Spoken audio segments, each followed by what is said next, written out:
Hola a todos, en el vídeo de hoy vamos a hablar sobre el hombro, sobre su dolor, en concreto sobre la rotura del manguito rotador, cómo nos la vamos a encontrar en clínica, ya que la semana pasada tuve un caso de una persona joven, deportista, que va al gimnasio, etcétera, y vamos a ver cómo vamos a poder tener esa sospecha desde la entrevista clínica, qué test físicos vamos a utilizar, en concreto van a ser 3 más 1, y después con la prueba de imagen vamos a realizar una ecografía que también tiene muchísima sensibilidad y especificidad, y cómo procederíamos a la toma de decisiones del tratamiento, si hay que operar o no hay que operar. Si tienes dudas sobre estos casos que son tan comunes en clínica, quédate en el vídeo porque vas a aprender un montón. Lo primero, los síntomas. ¿De qué se va a quejar el paciente? Pues se va a quejar sobre todo de un dolor en la cara lateral del hombro, a la altura del deltoides.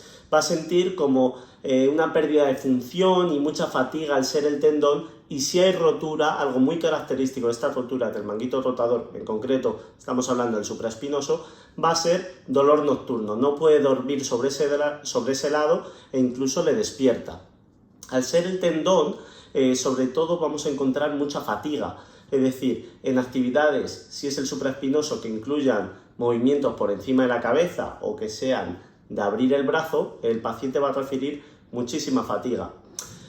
Respecto a la relación entre daño y dolor de tendón con el dolor del hombro, pues es algo que pensábamos que antes sí que estaba muy relacionado. Sin embargo, ahora en los estudios, que os voy a dejar por aquí alguna referencia, han visto que no tienen tanta relación la cantidad de daño o el daño en el propio tendón con la pérdida de función y con el dolor. Es decir, han visto que ese dolor puede estar más influenciado por una sinovitis, que en este caso además tenía muchísimo derrame sinovial por esa rotura del tendón, ¿vale? Y no tanto por el daño en el tendón en sí mismo. Como hemos dicho que la fatiga del hombro es un síntoma característico, para distinguir si la fatiga es causada por el tendón o por ese derrame sinovial o la osteoartritis del hombro, lo que suelen utilizar los médicos suele ser una infiltración con anestésicos en la zona del derrame sinovial o de la articulación. Si esa fatiga se quita, es del derrame y de la articulación. Si no desaparece esa fatiga y sigue cayendo el brazo, etcétera, no hay duda de que es el tendón.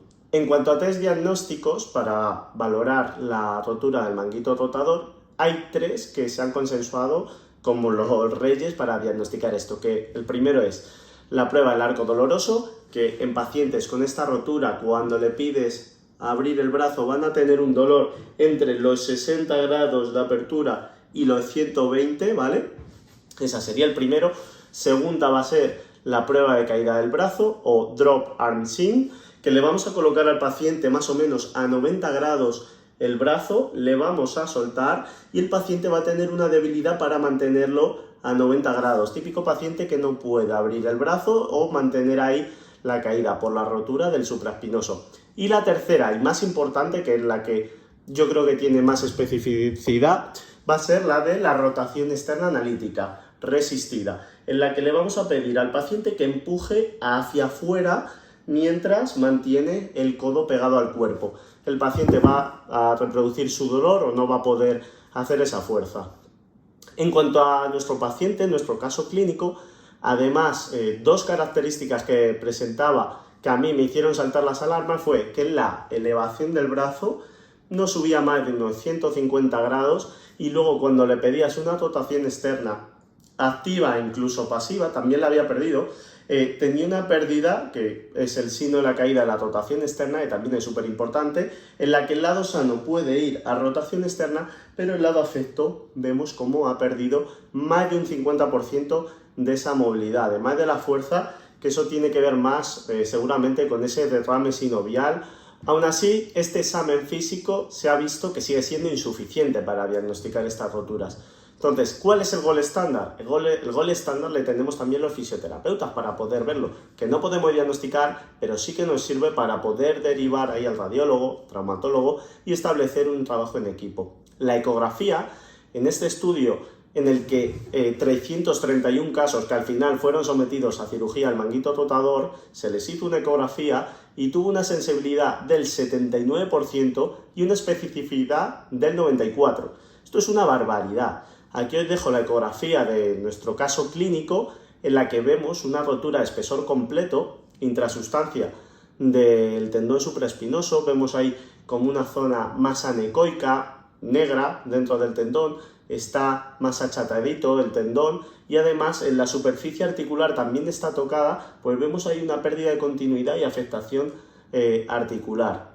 Entonces esto nos va a servir tanto para establecer nuestro criterio a la hora de llevar el tratamiento y sobre todo para derivar también al traumatólogo y establecer ahí una sinergia, un trabajo en equipo entre ambos. En cuanto al tratamiento, ¿qué hacemos? Cirugía, tratamiento conservador con ejercicio, fisioterapia. Pues vamos a ver, en este estudio de 4.500 sujetos con esta patología, vieron que a largo plazo, a lo largo de un año, no había diferencias en la función entre el grupo que operaron y el grupo que siguió un tratamiento conservador. Sin embargo, si vemos a lo largo del tiempo, a los 10 años, vemos como el grupo que trataron quirúrgicamente tiene mejor funcionalidad y menos tasa de dolor que al grupo que no operaron. Dicen, sugieren, hipotetizan, porque tampoco lo saben a ciencia cierta, que esto se debe a la inestabilidad provocada en el hombro por esa rotura del tendón a los que no habían operado. Aún así, vemos como el tratamiento conservador es una opción segura y desde la que podemos empezar, y por eso es recomendable establecer una comunicación entre fisioterapeuta, paciente, traumatólogo para tomar la mejor opción. En la actualidad, lo que recomienda la guía de práctica clínica es operar solamente a pacientes jóvenes, deportistas, con una pérdida de función muy grande y mucho dolor que incluso hayan fracasado con el tratamiento conservador. Aún así, lo mejor es decidir entre los tres, pues no hay un gol estándar, ¿vale? A los pacientes, eso sí, que decidimos por llevar un tratamiento conservador a lo largo de los meses, sí que se recomienda realizar una revisión con ecografía o con resonancia a los 6 y 12 meses, pues hay pacientes que de forma inicial tienen una rotura del tendón y no presentan síntomas, y a lo largo del tiempo esa rotura sí que se puede hacer un poquito más grande y empezar a dar síntomas y que empeore un poquito el pronóstico. Entonces es bueno llevar ese acompañamiento durante todo el proceso. Respecto al tratamiento conservador, en la primera fase se opta más por ejercicios de movilidad autopasiva para recuperar ese rango de movimiento que hemos visto por la pérdida del patrón capsular.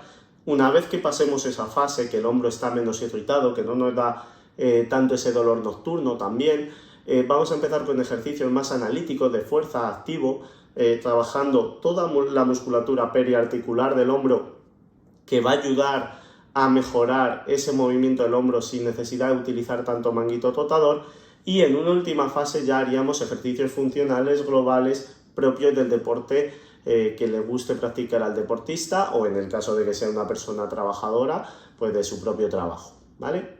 Espero que os haya gustado. Si tenéis alguna duda, dejadla en comentarios y aquí nos tenéis para lo que necesitéis. Un saludo. Por último, vamos a ver 3 ejercicios que se suelen recomendar para pacientes con roturas de espesor completo, casi completo, manguito rotador, en el que utilizamos más la fuerza del deltoides para poder recuperar ese movimiento activo sin tener que depender tanto del manguito rotador. Entonces, el primer ejercicio vamos a utilizar la flexión de hombro con un brazo de palanca corto. Con el codo doblado vamos a subir el brazo y bajamos hasta la zona de dolor del paciente, sin forzar. Luego progresaríamos a brazo de palanca largo, es decir, con el codo extendido. Si le podemos meter un poquito de peso, pues vamos hasta arriba y bajamos el arco que nos permita. Segundo ejercicio va a ser trabajar la propiocepción del hombro. ¿Cómo lo vamos a hacer? Vamos a llevar el hombro a 90 grados y vamos a hacer círculo en sentido de las agujas del reloj y en sentido contrario. Y el último ejercicio va a ser abducción en el plano escapular, tumbado de lado. Estos ejercicios para algunas personas pueden ser demasiados y habría que empezar con ejercicios autopasivos o que puedan hacer de forma más cómoda. Por eso Siempre es recomendable acudir a un profesional sanitario que valore y evalúe el caso para establecer el mejor tratamiento posible. Un saludo.